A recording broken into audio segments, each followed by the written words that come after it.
لبيك اللهم لبيك لبيك لا شريك لك لبيك إن الحمد والنعمة لك والملك لا شريك لك لبيك اللهم لبيك لبيك لا شريك لك لبيك.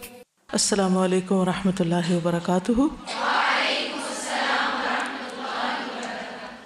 نحمده ونصلي على رسوله الكريم اما بعد فاعوذ بالله من الشيطان الرجيم بسم الله الرحمن الرحيم رب اشرح لي صدري ويسر لي امري واحلل عقدة من لساني يفقهوا قولي.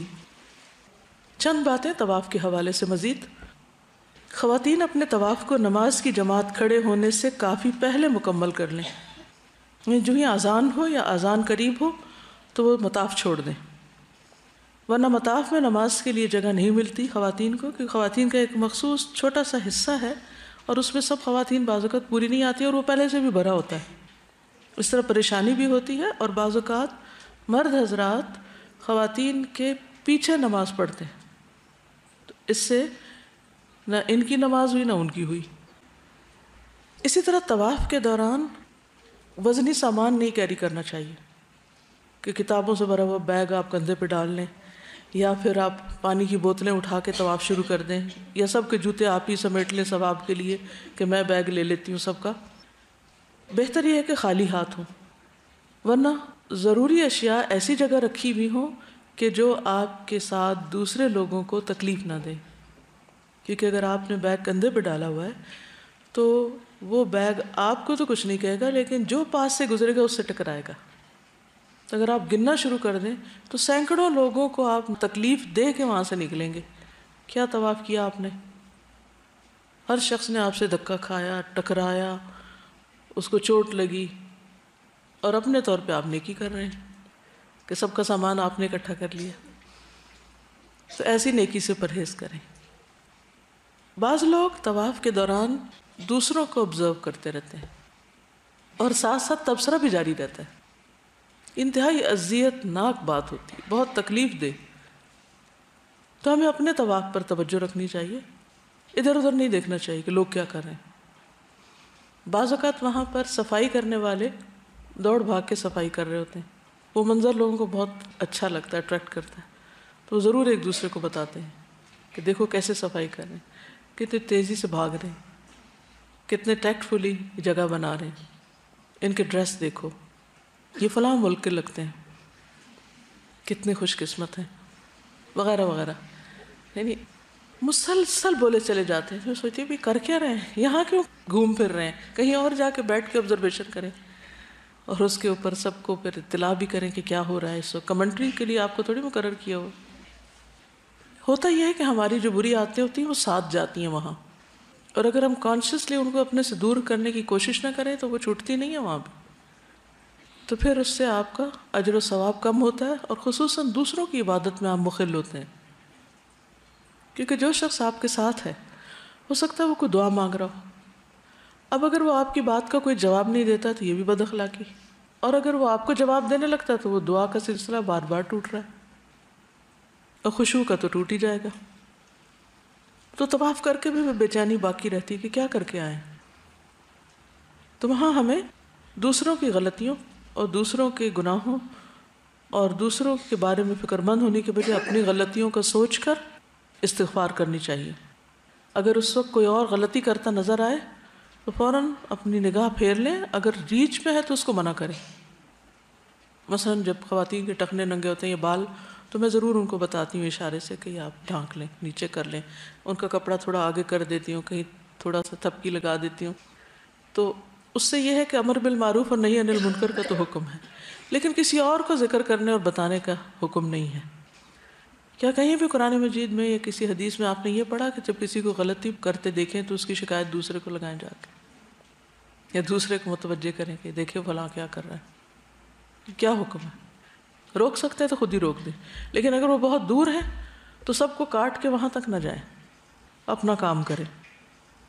بعض لوگ وہاں گر جاتے ہیں، بے ہوش ہو جاتے ہیں، یا کوئی بھی اور تکلیف ہو سکتی، تو اکثر لوگ اپنا طواف چھوڑ کے ان کے گرد گھیرا ڈال لیتے. اس سے بھی پرہیز کرنا چاہیے. اگر آپ ڈاکٹر ہیں یا آپ نرس ہیں اور اپنی خدمات دے رہے ہیں تو ٹھیک، ورنہ اور لوگ ٹیک کیئر کر لیں گے ان کی. خصوصاً اگر ہم نے کوئی بھی ان کی مدد نہیں کرنی تو اپنا کام جاری رکھیں. اس سے انتظام میں بھی خلل آتا ہے، دوسروں کو امبیرسمنٹ بھی ہوتی ہے، اور فائدہ کچھ بھی نہیں ہوتا. طواف ایک واحد ایسی عبادت ہے پورے حج کے سفر میں کہ جس میں عورت کا پاک ہونا یا باوضو ہونا ضروری ہے. اس لیے بعض خواتین اس میں دوا کا استعمال کرنا چاہتی ہیں کہ جس کی وجہ سے وہ حج کے سارے سفر میں پاک رہ سکیں، پیریڈز وغیرہ نہ ہوں. اس کے بارے میں دو آراء ہیں. ایک رائے تو یہ کہ قدرت کے قانون میں دخل اندازی نہیں کرنی چاہیے، جو چیز اللہ کی طرف سے ہے اس کو ایکسپٹ کر لینا چاہیے.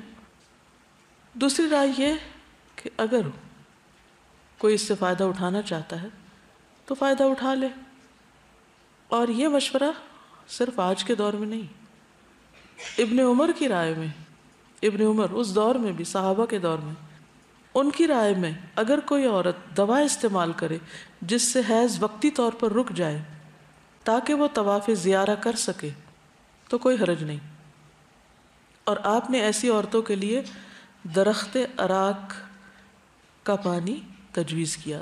درخت ہے ایک جس کا نام ہے اراک، اس کا پانی تجویز کیا. اس سے وقتی طور پر پیریڈز رک جاتے ہیں، پھر انسان اپنا کام کر کے بعد میں چھوڑ دے تو دوبارہ شروع ہو جاتے ہیں. آج کل کچھ دوائیاں بھی ملتی ہیں، لیکن ہمیشہ یاد رکھیے کہ کبھی بھی ڈاکٹر کے مشورے کے بغیر دوا نہ لیں. اگر آپ کا ایسا کچھ ارادہ ہے تو پہلے ڈاکٹر سے کنسلٹ کریں، کیونکہ ایک جیکٹ سب کو سوٹ نہیں کرتی. بعض لوگوں کو اس دوا سے ری ایکشن ہوتا ہے کیونکہ اس کو کافی عرصہ پہلے استعمال کرنا پڑتا ہے، تو جو پاکی کے دن ہوتے ہیں ان میں بھی وہ صحیح طور پہ عبادت نہیں کر پاتے. تو اپنے مزاج کو سامنے رکھ کے کوئی دوا لیجیے. طواف مکمل کرنے کے بعد وَاتَّخِذُوا مِن مَقَامِ إِبْرَاهِيمَ مُصَلَّى، اس آیت کا کچھ حصہ پڑھتے ہوئے مقام ابراہیم کی طرف آئیں. یعنی اس آیت کو بھی ساتھ پڑھنا چاہیے. جب طواف کے ساتھ چکر مکمل ہو گئے اور اس کے بعد آپ مقام ابراہیم کی طرف آ رہے ہیں تو یہ آیت پڑھیے. جابر بن عبداللہ سے مروی ہے کہ رسول اللہ صلی اللہ علیہ وسلم طواف کرنے کے بعد مقام ابراہیم کی طرف آئے اور یہ آیت پڑھی وَاتَّخِذُوا مِن مَقَامِ إِبْرَاهِيمَ مُصَلَّى. تو نبی صلی اللہ علیہ وسلم کا فرمان بھی ہے اور پھر آپ صلی اللہ علیہ وسلم کا عمل بھی ہے. آپ نے مقام ابراہیم کو اپنے اور بیت اللہ کے درمیان کیا. ٹھیک ہے، یعنی آپ نے مقام ابراہیم سے باہر کی طرف نماز ادا کی، یعنی پہلے بیت اللہ، پھر اس کے بعد مقام ابراہیم اور پھر آپ کی نماز. یہاں طواف کے 2 نفل ادا کریں. پہلی رکعت میں سورۃ الکافرون اور دوسری رکعت میں سورۃ الاخلاص پڑھیں. عبداللہ بن ابی اوفا سے مروی ہے کہ رسول اللہ صلی اللہ علیہ وسلم نے عمرہ کیا تو آپ نے کعبہ کا طواف کر کے مقام ابراہیم کے پیچھے 2 رکعتیں پڑھیں. صحیح مسلم کی روایت سے ان 2 رکعتوں میں قرآن مجید کی جو 2 صورتیں بتائی گئی ہیں ان کے پڑھنے کا ذکر ملتا ہے. کیا اس جگہ پر ہی 2 رکعتیں پڑھنی چاہیے؟ چاہے لوگ آپ کے سر کے اوپر سے پلانگے، کہاں پڑھ سکتے ہیں؟ اور گھر آ کے، پاکستان واپس آ کے، کہیں وہاں بہت رش تھا اس لیے میں گھر آ کے پڑھ رہی ہوں. مسجد الحرام کے اندر ہی کسی بھی جگہ، جہاں بھی جگہ ملے وہاں پڑھ لیں. راستوں میں کھڑے ہو کر لوگوں کے لیے اذیت کا باعث نہ بنے، یعنی چند سیڑھیاں چڑھ کے عورتوں کے حصے میں نماز ادا کریں تاکہ آپ سکون سے نماز پڑھ سکیں، سکون سے دعائیں مانگ سکیں، کوئی آپ کے اوپر رش نہ کرے، کوئی آپ کو وہاں سے اٹھائے نہ. ورنہ ہوتا کیا ہے، نماز پڑھتے لوگوں کو اٹھایا جا رہا ہوتا ہے کہ اٹھو اٹھو یہاں سے، کہ تم لوگ راستے میں ہو. جگہ اتنی بڑی ہے ہمیں خود پتہ ہی نہیں چلتا ہم کہاں ہیں. جب اوپر سے آپ دیکھیں کہ آپ کہاں کھڑے تھے تو خود ہی سوچیں کہ ہم غلط تھے، ورنہ سوچتے کہ کیوں لوگ ہمیں اٹھا رہے ہیں. لوگوں کے لیے تکلیف کا باعث بننے سے اجر و ثواب ضائع ہو جاتا ہے. معاذ بن انس جوہنی رضی اللہ عنہ روایت کرتے ہیں کہ فلاں غزوے میں، یعنی غزوے کا نام نہیں لیا بلکہ فلاں غزوے میں اللہ کے نبی صلی اللہ علیہ وسلم کے ہم رکاب تھا تو لوگوں نے منزلوں پر پڑاؤ کرنے اور خیمے وغیرہ لگانے میں بہت تنگی کا مظاہرہ کیا، بالکل ساتھ ساتھ لگا لیے. کہ راستہ بھی نہیں چھوڑا. اب اس بات کو غور سے سنیے کہ لوگوں نے خیمے لگانے میں تنگی کا مظاہرہ کیا اور راستہ نہیں چھوڑا. تو نبی صلی اللہ علیہ وسلم نے اپنا ایک منادی بھیجا، بلند آواز سے پکار کر میسج دینے والا، جس نے لوگوں میں اعلان کیا جو شخص خیمہ لگانے میں تنگی کرے یا راستہ کاٹے تو اس کا جہاد نہیں ہے. تو اگر آج نبی صلی اللہ علیہ وسلم ایسے لوگوں کو دیکھیں جو عین مطاف کے اندر، مطاف کہتے ہیں اس جگہ کو جہاں طواف ہو رہا ہوتا ہے، عین مطاف کے اندر لوگوں کی گزرگاہ کے بیچ میں ڈھیٹ بن کے کھڑے ہو جاتے ہیں، نماز شروع کر دیتے ہیں. حالانکہ بعض اوقات وہ نماز کی جگہ بھی نہیں ہوتی. یہ مقام ابراہیم تک تو پھر تھوڑا دور ہو جاتا ہے، وہ مقام ابراہیم اور کعبہ کے بیچ میں کھڑے ہو جاتے ہیں، جو اور بھی غلط ہے. طواف اور طواف کے نفل جب ہو چکے تو اس کے بعد دل بھر کے زمزم پئیں یا پیٹ بھر کے پئیں. ایک وقت تھا جب زمزم کے کنویں تک لوگ جاتے تھے، پھر بیسمنٹ میں اس کا ایک سسٹم بنا ہوا تھا. اب وہ سب کچھ بند کر کے صرف کولرز میں اویلیبل ہوتا ہے آرٹیفیشل طریقے سے. ڈائریکٹ کوئی پائپ ایسا نظر نہیں آتا یا کوئی پمپ ایسا نہیں ہے کہ جس سے براہ راست پی سکے. بعض کہتے ہیں ٹریٹڈ ہوتا ہے، لیکن بہرحال ٹھنڈا ہوتا ہے، معلوم نہیں اس میں برف ڈالتے ہیں یا وہ کہیں سے ٹھنڈا کر کے لاتے ہیں. اب جو بھی ملے اسے پی لیں شکر کر کے. ابن عباس سے مروی ہے کہ جب ہاجر علیہ السلام نے پانی کی تلاش میں مروہ کے چکر لگائے تو انہوں نے دیکھا کہ جہاں اب زمزم کا کنواں ہے وہاں ایک فرشتہ موجود ہے. فرشتے نے اپنی ایڑی یا بازو سے زمین میں گڑھا کر دیا جس سے وہاں پانی ابل آیا. ہاجر علیہ السلام نے خود پانی پیا اور اپنے بیٹے کو اپنا دودھ پلایا، یعنی خود زمزم پیا اور پھر بیٹے کو دودھ پلایا. صحیح بخاری کی روایت ہے. صحیح حدیث میں آتا ہے روئے زمین پر سب سے بہترین پانی زمزم ہے. صحیح مسلم میں آتا ہے یہ پانی بابرکت ہے اور کھانے والے کا کھانا بھی ہے. یعنی اگر کسی شخص کو کھانا نہ ملے تو وہ صرف زمزم پر جی سکتا ہے. اتنا طاقتور پانی، اتنے منرلز ہیں اس میں کہ انسان کی ضروریات پوری ہو جاتی ہیں. حضرت ابو ذر کے بارے میں آتا ہے نا کہ وہ کئی دن تک کعبہ کے غلاف کے ساتھ چھپ کر رہے تھے نبی صلی اللہ علیہ وسلم سے جب ملاقات کے لیے آئے تھے، جب انہوں نے اسلام قبول کیا تھا. وہ زمزم پر اکتفا کرتے رہے. ابن القیم کے بارے میں بھی آتا ہے کہ وہ مکہ میں بیمار ہو گئے اور کسی طرح سے انہیں علاج موافق نہیں آ رہا تھا، تو انہوں نے صرف زمزم ہی پینا شروع کر دیا اور اس سے اللہ تعالیٰ نے ان کو صحت یاب کی ہے. زمزم میں نبی صلی اللہ علیہ وسلم کا لعاب بھی شامل ہے. ابن عباس کہتے ہیں کہ ایک مرتبہ نبی صلی اللہ علیہ وسلم زمزم پر تشریف لائے. ہم نے ایک ڈول پانی کھینچ کے نکالا، آپ نے اسے نوش فرمایا، اس ڈول میں کلی کی، پھر ہم نے ڈول زمزم میں واپس ڈال دیا، کنویں میں. یعنی عبداللہ بن عباس فرماتے ہیں کہ ہم زمزم کو شبع، سیر کرنے والا یعنی پیٹ بھرنے والا کہتے، اور ہم اپنے اور اہل و عیال کے لیے اس کو بہترین معاون پاتے، خود بھی پیتے، گھر والوں کو بھی پلاتے. بیماریوں سے شفا بھی ہے. نبی صلی اللہ علیہ وسلم نے فرمایا روئے زمین پر سب سے بہترین پانی زمزم ہے، یہ کھانے کا کھانا ہے اور بیماری سے شفا ہے. تو شفا کی نیت سے بھی اس کو پینا چاہیے. بخار کا علاج بھی ہے. فرمایا بخار جہنم کی گرمی کے اثر سے ہوتا ہے، اس لیے اسے زمزم سے ٹھنڈا کیا کرو. تو نیکسٹ ٹائم کسی کو بخار ہو تو زمزم اگر گھر میں ہو تو اس کی اسپرنکل کریں یا پھر اس کی پٹیاں گیلی کر کے، اور زیادہ ہو تو نہا بھی لیں. زمزم پینے سے پہلے دعا مانگیں. نبی صلی اللہ علیہ وسلم نے فرمایا ماء زمزم لما شرب لہ، زمزم کا پانی اس مقصد کے لیے جس کے لیے پیا جاتا ہے. یعنی جو نیت رکھ کے آپ پیتے ہیں وہ نیت ایک طرح سے دعا ہوتی ہے اور وہ قبول ہوتی. خطیب بغدادی کے بارے میں آتا ہے کہ انہوں نے 3 دعائیں مانگی تھی اور تینوں قبول ہوئیں. تاریخ بغداد لکھنے کی کہ جیسی کسی اور نے نہ لکھی ہو، جامع بغداد میں پڑھانے کی، اور بشر حافی کے پہلو میں دفن ہونے کی. تو کہتے ہیں کہ ان کی تینوں دعائیں پوری ہو گئی تھیں. وہاں ہر مقام یہ قبولیت کا مقام ہے ایک طرح سے. زمزم کھڑے ہو کر پئیں. عبداللہ بن عباس کہتے ہیں میں نے رسول اللہ صلی اللہ علیہ وسلم کو زمزم کا پانی پلایا، آپ نے کھڑے ہو کر پانی پیا. لیکن اگر کوئی بیٹھ کر پی رہا ہے تو اس کی ممانعت نہیں ہے، پانی پینے کے علاوہ سر پر بھی بہائیں۔ جابر کہتے ہیں نبی صلی اللہ علیہ وسلم طواف کے بعد زمزم کے کنویں پہ گئے، اس کا پانی پیا اور سر مبارک پر بھی ڈالا، غصہ وغیرہ کم ہو جاتا۔ پھر زمزم سے وضو کرنا، بعض لوگوں کا خیال ہوتا ہے نا پاک پانی یا مبارک پانی تو اس کی توہین نہ ہو اگر ہم اس سے وضو کریں یا نہائیں تو۔ جابر بیان کرتے ہیں کہ نبی صلی اللہ علیہ وسلم نے ڈول میں زمزم منگوایا، آپ نے اس میں سے پیا اور وضو کیا۔ دوسروں کو زمزم پلانا، رسول اللہ صلی اللہ علیہ وسلم بنو عبد المطلب کے پاس آئے، وہ لوگ چاہے زمزم یعنی چاہ کا مطلب ہے کنواں، زمزم کے کنویں پر پانی پلا رہے تھے۔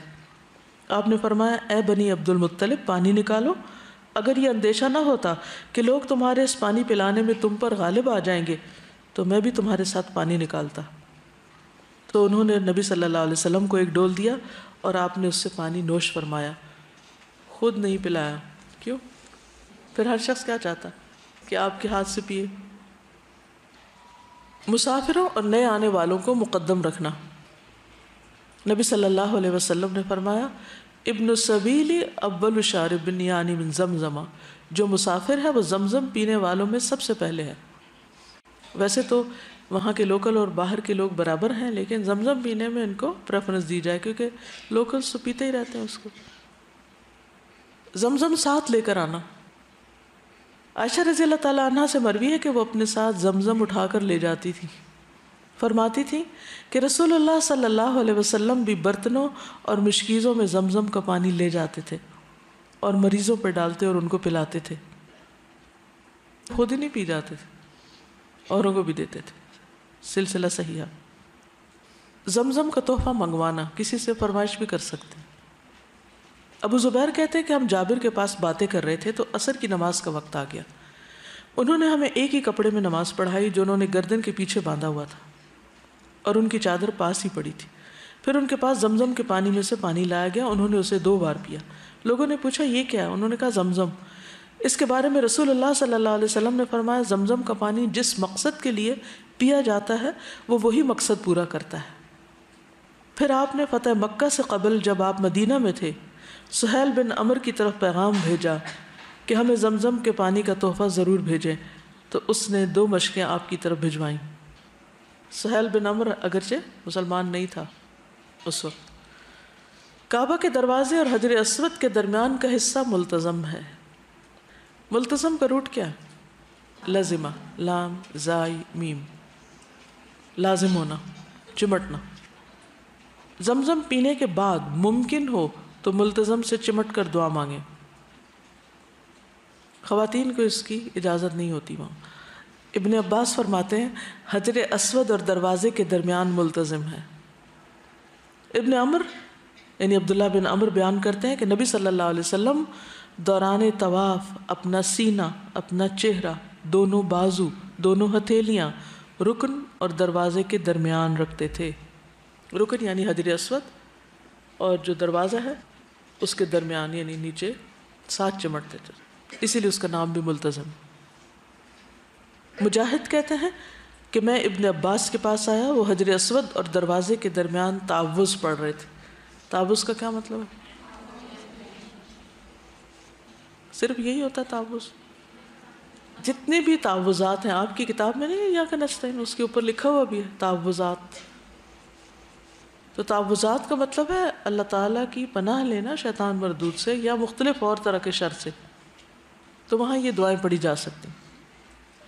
ایک اور چیز یہ ہے کہ بیت اللہ کو دیکھ کر اگر کوئی چاہے کہ اپنے ہاتھ بلند کرے تو ایسا کرنا ابن عباس سے ثابت ہے۔ یہ طواف کے دوران اگر کوئی کر رہا ہے یا ویسے تو کیے جا سکتے۔ استاذہ میں یہ پوچھنا چاہ رہی تھی کہ بہت جنرل آبزرویشن ہے کہ لوگ کفن بھگو کے منگواتے ہیں زمزم سے، تو اس کی کیا کوئی ہے اہمیت؟ میں سوچتی ہوں پانی تو اڑ جاتا ہے اس میں سے، پھر رہتا پتہ نہیں کیا ہوگا اس میں، تکلف لگتا ہے۔ کہیں سنت سے ثابت تو نہیں کہ کفن زمزم کے پانی میں بھگویا جائے۔ اور دوسرا کوسچن یہ تھا کہ کسی اور کے نام کا طواف کیا جا سکتا ہے؟ 2 رائے ہیں اس میں۔ ایک یہ ہے کہ حج اگر بدل ہو سکتا ہے تو عمرہ بھی بدل ہوتا ہے، اور پھر اگر عمرہ بھی ہو سکتا ہے تو طواف بھی ہو سکتا ہے۔ بعض کہتے ہیں نبی صلی اللہ علیہ وسلم نے ایسا کچھ کیا نہیں، یا آپ کی موجودگی میں ہوا نہیں. قیاس پر جائیں تو سوکے، اگر دوسری طرف سے دیکھیں تو نہ منع کیا گیا ہے اور نہ ہی کسی نے آپ کی موجودگی میں کیا یا کرنے کو کہا گیا. السلام علیکم. کل ہم نے پڑھا تھا نا کہ طواف کے نفل کسی بھی اوقات میں پڑھے جا سکتے ہیں، چاہے وہ ممنوع ہی کیوں نہ ہو. تو صرف طواف کے نفل تک ہے یا پھر مسجد الحرام میں کوئی بھی نفل جو ہے وہ پڑھے جا سکتے ہیں؟ طواف کے صرف طواف. اس کے بعد کیا کریں گے؟ صحیح کریں گے، دوڑیں گے. اب چلیے صحیح کرتے ہیں. عبادت کی نیت سے صفا مروہ کے درمیان 7 چکر لگانا صحیح کہلاتا ہے. صفا سے مروہ تک ایک، مروہ سے صفا تک دوسرا چکر، اور اس طرح پھر صفا سے مروہ اور مروہ سے صفا اور پھر صفا. ایک پہاڑی سے دوسری پہاڑی تک ایک چکر ہو جاتا ہے. ٹھیک ہے. بعض لوگ 14 چکر لگا لیتے ہیں، تو ایسا نہیں کرنا چاہیے. قرآن مجید میں آتا ہے ان الصفا والمروۃ من شعائر اللہ فمن حج البیت او اعتمر فلا جناح علیہ ان یطوف بہما ومن تطوع خیرا فان اللہ شاکر علیم. صفا اور مروہ اللہ کی نشانیوں میں سے ہیں، لہٰذا جو شخص کعبہ کا حج کرے یا عمرہ کرے تو اس پر کچھ گناہ نہیں کہ وہ ان دونوں کا طواف کرے، اور جو شخص برضا اور رغبت نیکی کا کوئی کام کرے تو بے شک اللہ بڑا قدردان اور ہر بات کو جاننے والا ہے. اب دیکھیں گے کہ بہت سی چیزیں طاق عدد میں ہیں. طواف کے 7 چکر ہیں، صفا مروہ کے 7 ہیں. اسی طرح اور بھی چیزوں میں اللہ سبحانہ و تعالیٰ چونکہ طاق ہیں 1 تو اس لیے طاق پسند کرتے ہیں. رسول اللہ صلی اللہ علیہ وسلم نے فرمایا ڈھیلے سے استنجا یعنی مٹی سے جو لوگ کرتے ہیں طاق عدد میں ہے. جمرات کو کنکریاں بھی طاق، صفا مروہ کے درمیان سعی بھی طاق عدد ہے، طواف بھی طاق عدد ہے. اور جب بھی تم میں سے کوئی استنجا کرے تو اسے چاہیے کہ طاق عدد سے کرے، یعنی 3 دفعہ دھوئے یا 5 دفعہ یا 7 دفعہ طاق عدد. سعی کا حکم دیا گیا. عاصم احول کہتے ہیں میں نے انس بن مالک سے پوچھا کیا آپ لوگ صفا و مروہ کی سعی کو برا سمجھتے تھے؟ انہوں نے فرمایا ہاں، کیونکہ عہد جاہلیت کا شعار تھا. یہاں تک کہ اللہ تعالیٰ نے آیت نازل فرما دی کہ یہ تو اللہ کی نشانیوں میں سے ہیں، بس جو کوئی بیت اللہ کا حج یا عمرہ کرے اس پر ان کی سعی کرنے میں کوئی گناہ نہیں. وہاں بت بھی رکھے ہوئے تھے اس لیے وہ ناپسند کرتے تھے. ابو بکر بن عبد الرحمن بیان کرتے ہیں کہ میں نے بہت سے اصحاب علم سے تو یہ سنا ہے کہ وہ یوں کہتے تھے کہ عرب کے وہ لوگ جو منات بت کے لیے احرام باندھتے تھے وہ سب صفا مروہ کا طواف کیا کرتے تھے. اور جب اللہ نے قرآن میں بیت اللہ کے طواف کا ذکر فرمایا اور صفا مروہ کا ذکر نہیں کیا تو لوگ کہنے لگے یا رسول اللہ ہم تو جاہلیت کے زمانے میں صفا مروہ کا طواف کیا کرتے تھے، اور اب اللہ نے بیت اللہ کے طواف کا ذکر تو کیا لیکن صفا مروہ کا نہیں کیا، کیا صفا مروہ کی سعی کرنے سے ہمیں کچھ گناہ ہوگا؟ تب اللہ نے یہ آیت اتاری صفا مروہ اللہ کی نشانیوں میں سے ہے. یہ صحیح بخاری کی روایت ہے. یہ حج اور عمرہ دونوں کا رکن ہے. آپ نے فرمایا کتب علیکم السعی فسعوا، صحیح ابن خزیمہ، تم پر سعی فرض کی گئی ہے بس سعی کرو. سعی کے بغیر حج نہیں ہوتا نہ عمرہ ہوتا ہے. عائشہ صدیقہ رضی اللہ تعالیٰ عنہ فرماتی ہیں کہ رسول اللہ صلی اللہ علیہ وسلم نے ان 2 پہاڑوں کے درمیان سعی کی سنت کو جاری کیا، اس لیے کسی کے لیے مناسب نہیں کہ اسے ترک کرے. یعنی آپ نے یہ سنت جاری کی. ثواب کیا ہے؟ جیسے طواف کا ثواب بتایا تھا، سعی کا ثواب کسی کو معلوم ہے؟ جی ہاں، صفا مروہ میں دوڑنا ایسا ہے جیسے 70 گردنیں آزاد کرنا. کیونکہ کعبہ کا طواف تو تھوڑی دیر میں ہو جاتا ہے، سعی جو ہے وہ مشقت ہے، تو اجر مشقت کے مطابق ہوتا ہے. کیا مطلب مشقت کے مطابق؟ جتنی تکلیف کریں گے اتنا اجر پائیں گے. اس لیے گھبرانا نہیں چاہیے، پریشان نہیں ہونا چاہیے. کچھ لوگ سوچ کے ڈر جاتے ہیں ہے اتنا چلنا پڑے گا، اتنا دوڑنا پڑے گا، یہ کرنا ہوگا، وہ کرنا ہوگا. نہیں، ان سب کا اجر کتنا زیادہ ہے. اگر انسان کے سامنے وہ ہو تو کچھ بھی مشکل نہیں. پھر نبی صلی اللہ علیہ وسلم کا اسوہ ہے یہ. عبداللہ بن عمر کہتے ہیں نبی صلی اللہ علیہ وسلم جب مکہ تشریف لائے تو آپ نے بیت اللہ کا طواف کیا، 2 رکعت نماز پڑھی، پھر صفا و مروہ کی سعی کی. اس کے بعد عبداللہ رضی اللہ عنہ نے یہ آیت تلاوت کی، لقد کان لکم فی رسول اللہ اسوۃ حسنہ، تمہارے لیے اللہ کے رسول صلی اللہ علیہ وسلم کی زندگی بہترین نمونہ ہے. صحیح بخاری.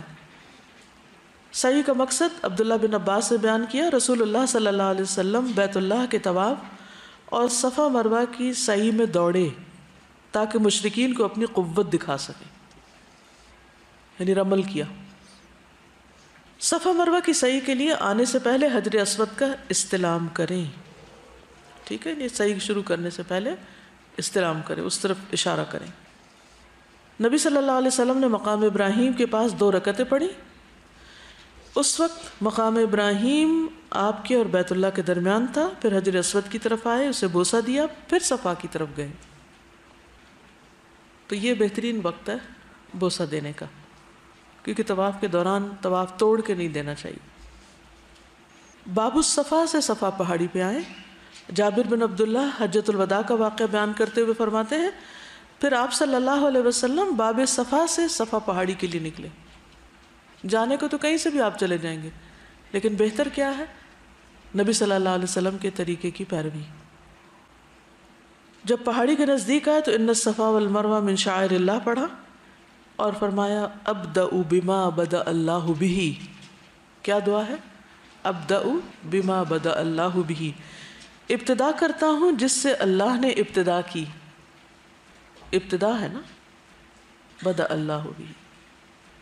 آپ کو پتہ ہے بدا یبدو کا مطلب ہوتا ہے ظاہر ہونا، تو بدأ یبدأ کا مطلب ہوتا ہے ابتدا کرنا. تو یہ پڑھتے ہوئے صفا پہاڑی پر اتنا چڑھے کہ بیت اللہ نظر آنے لگے. اب جتنا مرضی چڑھیں، اول تو چڑھ ہی نہیں سکتے، وہاں سب کچھ بلاک کر دیا گیا شیشے میں. پہلے جب ہم جاتے تھے تو پتھر کو ہاتھ تو لگتا تھا، اب وہ بھی نہیں لگتا، اب صرف ایک ڈیکوریشن پیس کی طرح رکھا ہوا. اور دوسری طرف اگر آپ کعبہ کو دیکھنے کی کوشش کریں تو اس کے آگے بھی اتنے پلرز اور اتنی دیواریں ہیں کہ کچھ نظر نہیں آتا. پہلی تعمیر میں آتا تھا شروع میں جب جاتے تھے. پھر قبلہ رخ ہو کر 3 مرتبہ اللہ اکبر کہیں.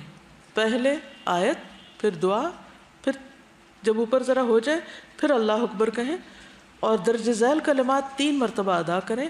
لا الہ الا اللہ وحدہ لا شریک لہ لہ الملک ولہ الحمد وہو علی کل شیء قدیر.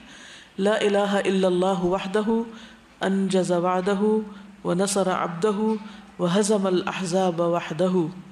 صحیح مسلم. ترجمہ ہے اللہ کے سوا کوئی الہ نہیں، وہ اکیلا ہے، اس کا کوئی شریک نہیں، بادشاہی اور تعریف اسی کے لیے اور وہ ہر چیز پر قادر ہے. اللہ کے سوا کوئی الہ نہیں، وہ اکیلا ہے، اس نے اپنا وعدہ پورا کیا، اپنے بندے کی مدد فرمائی اور تمام لشکروں کو تنہا شکست دی. کون سے لشکر؟ دشمنوں کے. دوران صحیح یہ دعا بھی مانگ سکتے ہیں، رب اغفر وارحم وانت الاعز الاکرم. اے میرے رب مجھے معاف فرما، مجھ پہ رحم فرما، تو ہی عزت والا اور بزرگی والا ہے. صفا سے مروہ آتے وقت سب ستونوں کے درمیان دوڑیں. یہ حکم مردوں کے لیے ہے، بعض علماء نے اس کو عام بھی قرار دیا ہے. جابر بن عبداللہ کہتے ہیں کہ آپ صلی اللہ علیہ وسلم مروہ کی طرف اترے یہاں تک کہ آپ کے قدم مبارک نشیبی جگہ تک پہنچے. اب تو خیر وہ بالکل سٹریٹ ہے، لیکن پہلے جب وہ اپنے نیچرل حالت میں تھی تو صفا پہاڑی سے ادھر کو آئے تو نشیب آ گیا، یعنی ذرا نیچے کو آ گئے. تو آپ دوڑے یہاں تک کہ جب آپ کے قدم مبارک نشیب سے اوپر چڑھنے لگے، یعنی یہ علامت تھی دوڑنے والی جگہ کی، تو آپ عام چال چلنے لگے یہاں تک کہ مروہ پہنچ گئے. یہ صحیح مسلم کی روایت ہے. ٹھیک ہے. ایک عورت سے مروی ہے کہ اس نے نبی صلی اللہ علیہ وسلم کو کھڑکی میں سے دیکھا، اس کا گھر قریب ہوگا، کہ آپ صفا مروہ کے درمیان دوڑتے ہوئے جا رہے ہیں اور کہہ رہے ہیں کہ اس وادی کو دوڑ کر ہی طے کرنا چاہیے. اور آپ کے دونوں گھٹنوں سے کپڑا ہٹا ہوا تھا، یعنی دوڑتے وقت.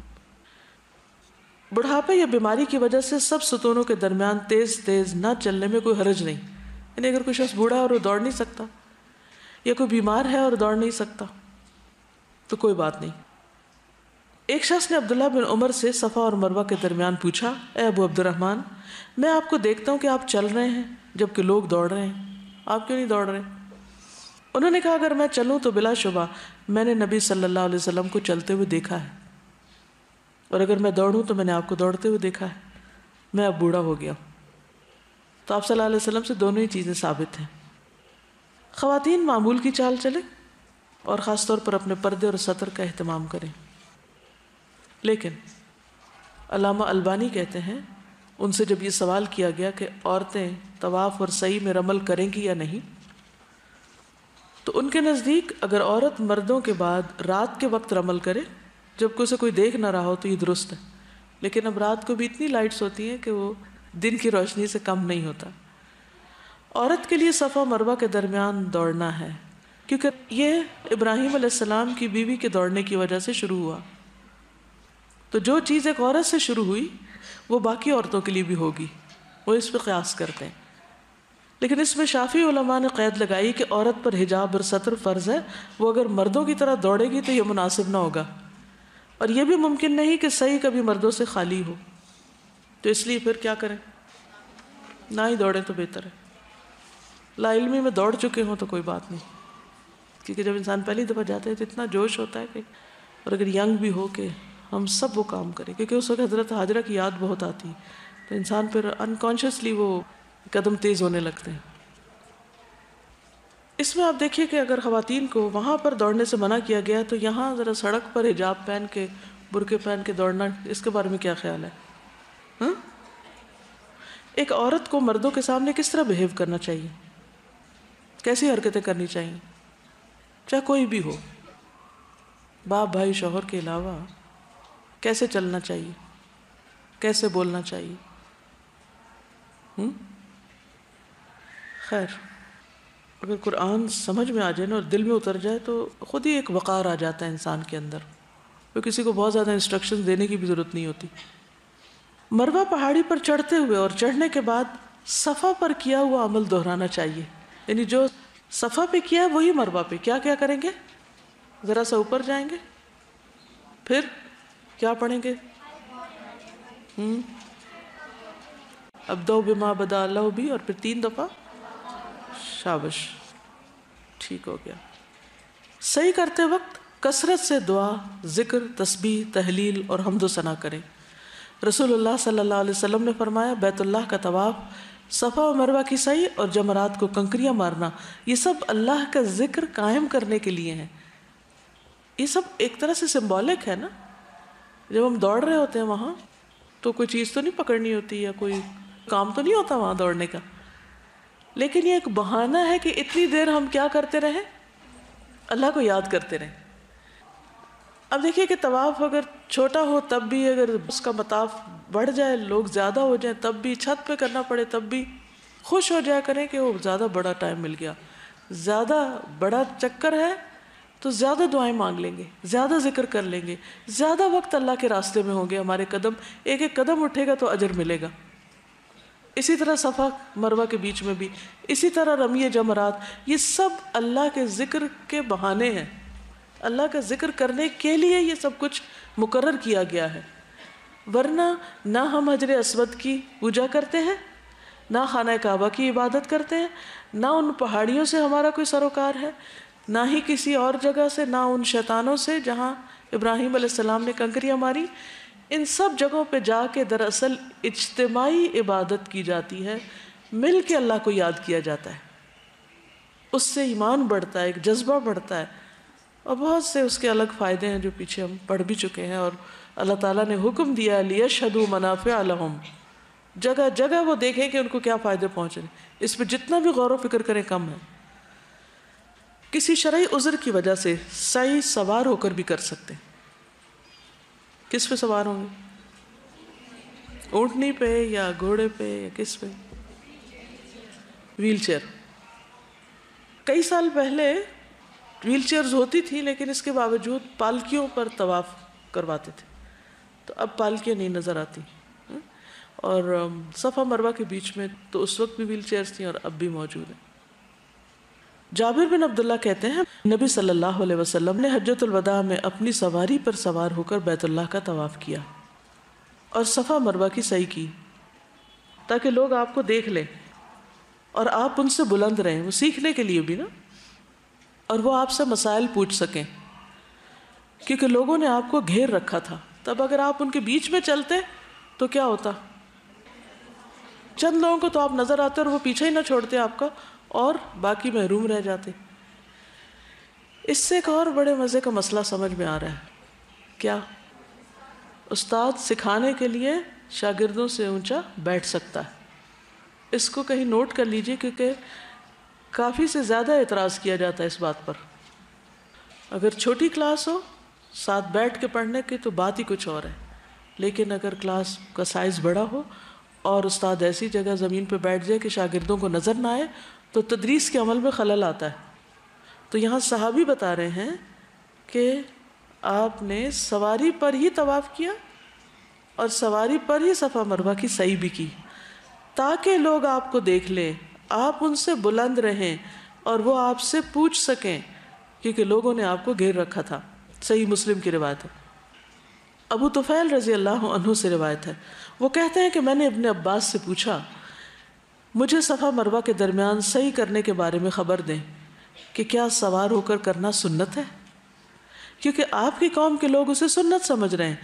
ابن عباس نے فرمایا کہ وہ بھی سچے ہیں اور جھوٹے بھی. راوی کہتے ہیں میں نے عرض کیا کہ آپ کے اس قول کے کہ سچے بھی ہیں اور جھوٹے بھی، اس کا کیا مطلب ہے؟ ابن عباس نے فرمایا کہ رسول اللہ صلی اللہ علیہ وسلم کے پاس بہت سے لوگوں کا ہجوم ہو گیا اور وہ کہنے لگے کہ یہ محمد ہے، یہ محمد، یعنی اشارے کرنے لگے یہ ہیں یہ ہیں یہ. یہاں تک کہ نوجوان عورتیں بھی گھروں سے باہر نکل آئیں اور رسول اللہ صلی اللہ علیہ وسلم کے آگے لوگوں کو ہٹایا نہیں جاتا تھا، رستہ نہیں بنایا جاتا تھا، ہٹو ہٹو ہٹو بچو. تو جب بہت زیادہ لوگ ہو گئے تو آپ سوار ہو گئے، اور پیدل چلنا اور دوڑنا زیادہ بہتر ہے. یعنی جو شخص چل سکتا ہو، دوڑ سکتا ہو، وہ اسی طرح کرے، لیکن جو مجبور ہو، معذور ہو، بیمار ہو، بوڑھا ہو، چل نہ سکتا ہو، وہ سوار ہو جائے. ہمارے دین میں رخصت ہے. ام سلمہ کہتی ہیں کہ میں نے رسول اللہ صلی اللہ علیہ وسلم کو حجۃ الوداع میں اپنی بیماری کا بتایا کہ میں پیدل طواف نہیں کر سکتی، تو آپ نے فرمایا لوگوں کے پیچھے رہ کر سوار ہو کر طواف کر لو. اب خاتون بھی اس وقت اونٹنی پہ بیٹھ کے طواف کر رہی ہیں، تو آپ نے فرمایا تم پیچھے ہٹ جاؤ، بیچ میں نہ آؤ. کیوں؟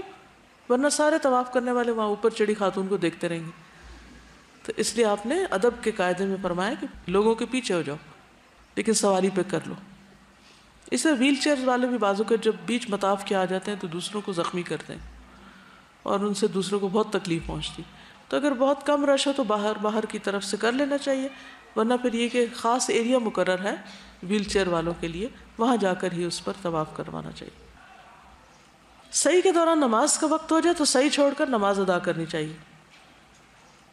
نماز کے بعد پہلے چکر شمار کرتے ہوئے باقی چکر مکمل کر لیں. خواتین بھی اس کی پابندی کریں. ایک اور بات، دوران سعی اگر پیریڈ شروع ہو جائیں بھاگ کے تو سعی مکمل کر لیں. سعی روکنی نہیں چاہیے. سعی بغیر وضو کے ناپاکی کی حالت میں بھی ہو سکتی. واضح؟ بعض لوگ بس صرف گھومتے چلے جاتے ہیں، صفا مروہ پہ رکتے نہیں ہیں، دعائیں نہیں کرتے ہیں. یہ درست نہیں، وہاں رکنا چاہیے اور ہر چکر سے پہلے دعا ضرور مانگیں اور بیچ میں بھی ذکر کرتے رہیں. بعض لوگ سعی کے بیچ میں سارا وقت دوڑتے رہتے ہیں، ایسے بھی دیکھے گئے کہ جو پورا وقت دوڑتے ہیں. یہ بھی منع ہے. کیوں؟ اجر اسی چیز میں ہے جو نبی صلی اللہ علیہ وسلم کی اتباع میں کیا جائے. اور میں شروع میں بات کی تھی کہ ایک ایک سٹیپ پر آپ کے طریقے کو فالو کرنے میں زیادہ بہتر ہے، اور وہی حج مبرور ہے. اب آخری چیز رہ گئی ہے حلق یا قصر، بال منڈوانا یا کتروانا. صحیح مکمل ہونے کے بعد اپنا سر منڈائیں یا بال کتروائیں. یہ مردوں کے لیے حکم ہے، عورتیں صرف کتروائیں گی، سر نہیں منڈائیں گی. ٹھیک ہے. معاویہ رضی اللہ عنہ سے روایت ہے کہ میں نے رسول اللہ صلی اللہ علیہ وسلم کے بال کینچی سے کاٹے تھے. صحیح بخاری کی روایت ہے. ابن عباس کہتے ہیں جب نبی صلی اللہ علیہ وسلم مکہ میں تشریف لائے تو آپ نے اپنے اصحاب کو یہ حکم دیا کہ بیت اللہ کا طواف اور صفا و مروہ کی سعی کے بعد احرام کھول دیں، پھر سر منڈوا لیں یا بال کتروا لیں.